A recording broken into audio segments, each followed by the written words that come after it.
Today is a sad day because we have finally gotten to the final chapter of the once and future story.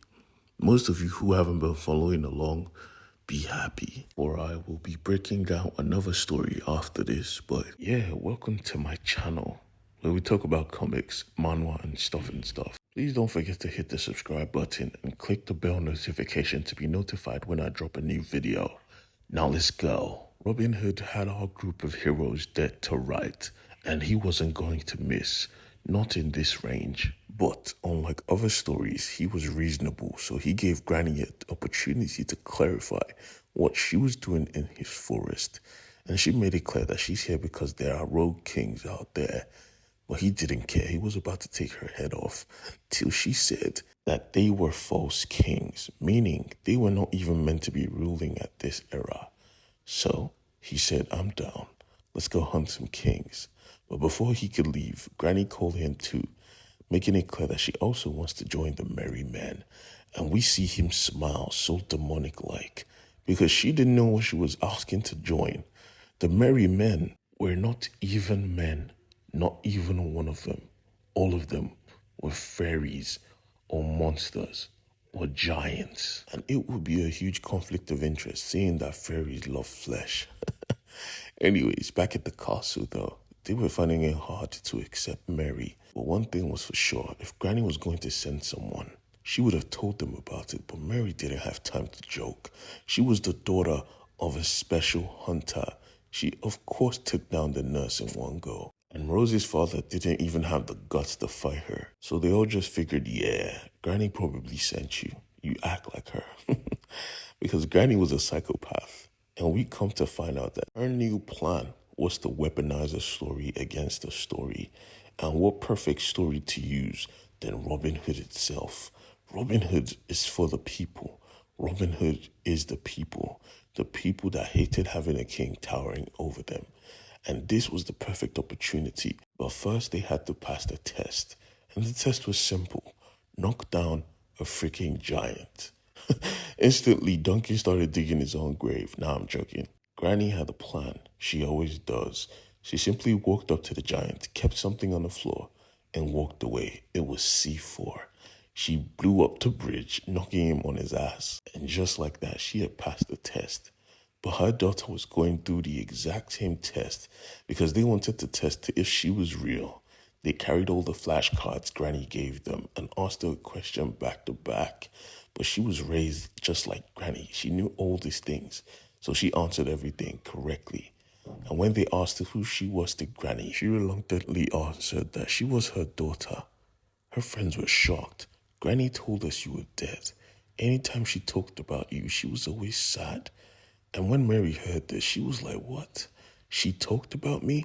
All this time, Mary thought her mother hated her, but clearly she didn't. Before she could open up, she heard her name.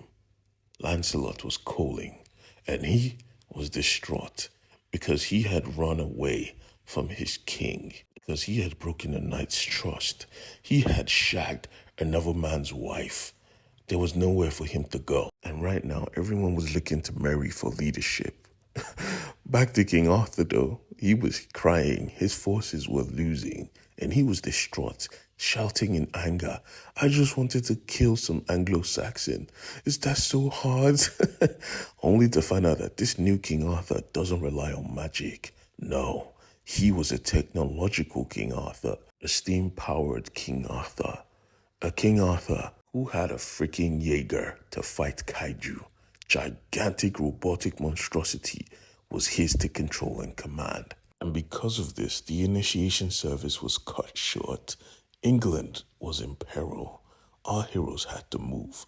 With the help of Robin Hood, they set off to take down this colossal Jaeger. This is when we discovered that because they're in this magical forest, anywhere they want to go, as long as there's a forest close by, they could just walk through it and they will be there, even if their forest is in freaking Africa. But we see that it doesn't mean you'll be close to the Jaeger, so they had to find a better way to get closer and closer. And they had a giant with a freaking bow. So he just told him to get on, and he took aim and let it fly. They went flying like a bullet, and as they crashed through, they killed a soldier. But they were going to kill more because Granny could shoot some guns. She took out as many as possible, and Robin Hood took out the rest because he's a one-shot, one-kill type of dude, and he has the power of the forest. So as he shot them, they just literally exploded and turned into vines. When they were done taking out every soldier, Granny set up some C4, and they went jumping out of the cockpit, causing a massive explosion. They had to get back in the forest though. But as they came busting through, they ended up in somewhere they did not recognize. No one knew what this place was. No one except for Duncan himself. But the thing is, Grandmother had a secret she's been keeping close to the vest, and she felt like this was probably the right time to tell them. This secret was going to blow your mind. So she called to Duncan and she called to Rose and brought out the cigarette and put it in her mouth. She then reveals why she truly wanted them to join the Merry Men. The Merry Men had a different meaning behind them, because translating that to German revealed that the more you hang out with the Merry Men, the faster time goes. All this time, we thought they were having, or rather spending days, but nah, they were spending months. She kept this from them. They were days before Christmas, and you know what happens after Christmas. Those of you who don't know, Percival is Duncan, and Gawain is Rose. They both have fated ends, and Gawain's life ends the day after Christmas. And who came just to remind Rose that in a few days she was going to die? Well, none other than the Green Knight himself with his blood-covered axe, telling her, we have to play our game.